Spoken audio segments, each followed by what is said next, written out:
Há 9.000 anos, muito antes da história escrita, o mundo era dividido entre duas potências. De um lado, a modesta e valente Atenas, protegida pela sabedoria. Do outro, a joia do oceano, a ilha sagrada de Poseidon, Atlântida. Uma civilização abençoada com recursos infinitos e uma engenharia que desafiava o próprio tempo.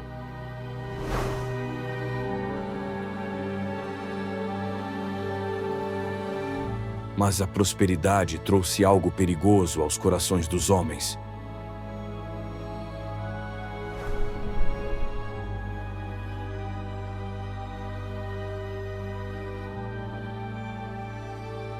O rei de Atlântida não se contentava mais em apenas governar sua ilha.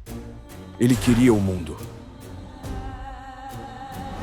Do alto do Olimpo, Zeus observava a marcha imperialista da ilha de Atlântida com crescente fúria. A ameaça se aproximava de sua cidade favorita, Atenas. A ambição havia se tornado cegueira. Os gregos chamavam isso de híbris, a arrogância desmedida, a violência do orgulho que faz um mortal acreditar ser maior que os deuses. O rei alegava que o próprio Poseidon exigia aquela conquista. Mas no Olimpo, o silêncio de Zeus era o prenúncio do fim. A sentença já havia sido traçada nas estrelas. Não havia mais espaço para a razão. A sabedoria foi expulsa do salão real. A ordem foi dada.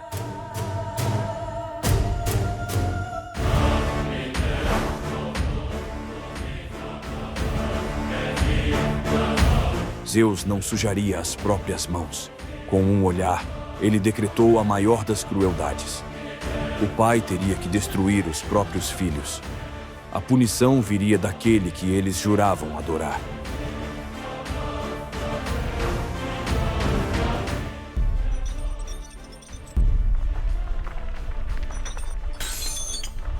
E então, a ilusão de poder se desfez. A terra lembrou aos homens o quão pequenos eles realmente eram. Em um único dia e noite de infortúnio, a grande Atlântida foi engolida pelo mar,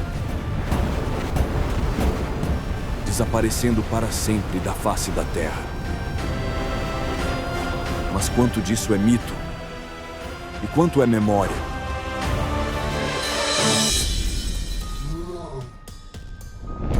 Desvendando Mistérios. Episódio de hoje: A verdadeira Atlântida. O segredo que Platão escondeu por 2000 anos.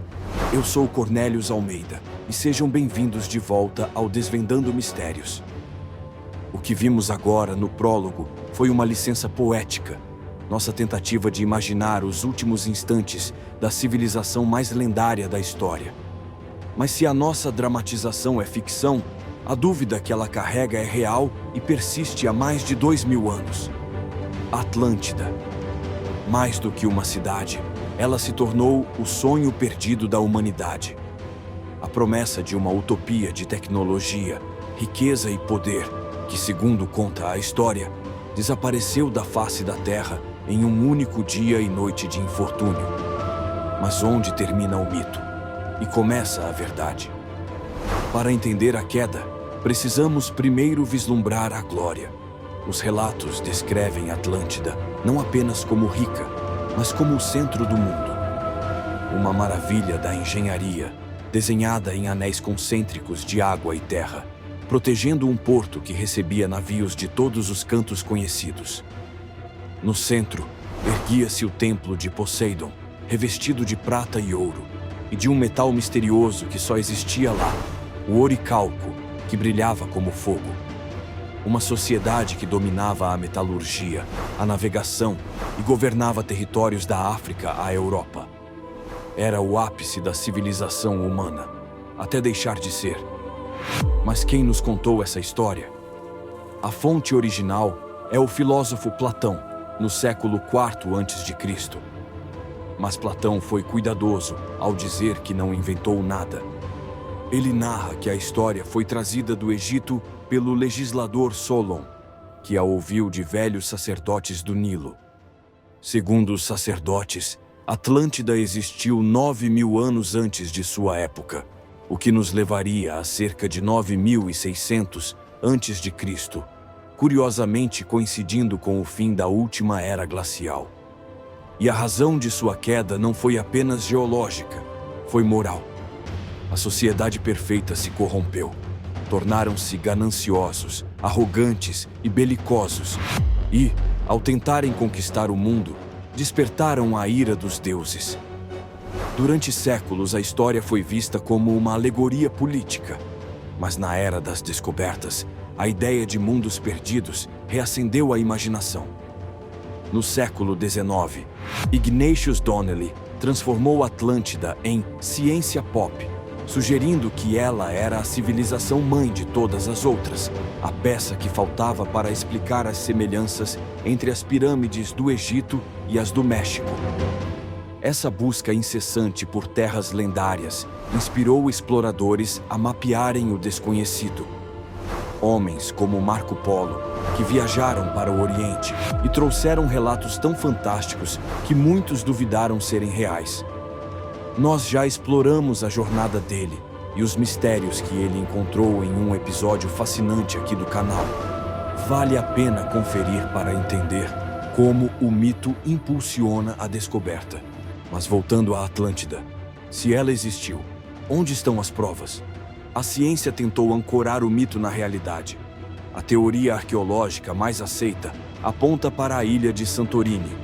Lá, a civilização minoica foi devastada por uma das maiores erupções vulcânicas da história, por volta de 1600 a.C. A destruição foi tão absoluta que a memória do cataclismo pode ter ecoado através dos séculos até chegar a Platão como o fim do mundo. Mas a internet trouxe uma nova candidata viral, a estrutura de Richat, o Olho do Saara, na Mauritânia. Vista do espaço, ela apresenta anéis concêntricos impressionantes, com medidas que, curiosamente, se aproximam das descritas por Platão. Embora hoje seja um deserto, teóricos sugerem que, no passado, a região poderia ter sido fértil e ligada ao mar. Seria apenas coincidência geológica, ou os restos erodidos da capital perdida. E as teorias não param. Da Antártida escondida sob o gelo, às profundezas do Triângulo das Bermudas, a humanidade parece determinada a encontrar Atlântida em cada espaço em branco do nosso mapa. No fim, talvez a pergunta mais importante não seja onde está Atlântida, mas por que precisamos tanto encontrá-la? Será que somos atraídos pela promessa de uma era de ouro perdida? Ou será que, no fundo, somos fascinados pela tragédia? Pelo lembrete constante de que até a maior das civilizações pode ruir se a ganância superar a sabedoria? Platão usou Atlântida como um aviso. E enquanto o mar guardar seus segredos, nós continuaremos procurando, talvez não por uma cidade de pedras, mas por uma resposta sobre o nosso próprio destino.